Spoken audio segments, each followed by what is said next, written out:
5 Diabetes travel tips for travelers to use. Planning when you travel reduces stress. This is particularly important for a diabetic.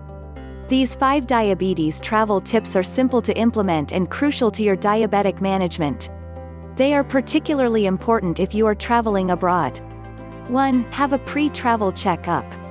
Make sure your A1C blood sugar levels, your blood pressure and your cholesterol levels are okay. Get the appropriate shots for any country you plan to visit.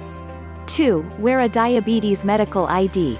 Ideally, it should be in the language spoken in the country you're visiting.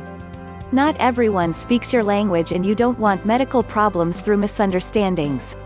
3. Keep your medication and glucose snacks in your hand luggage.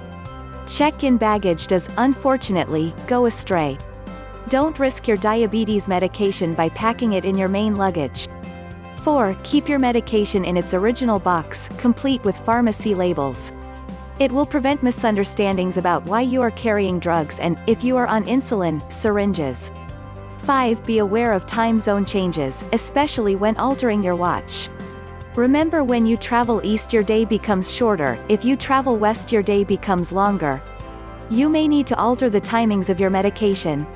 Traveling need not be traumatic. A sensible attitude and a bit of pre-travel planning can make things go far more smoothly.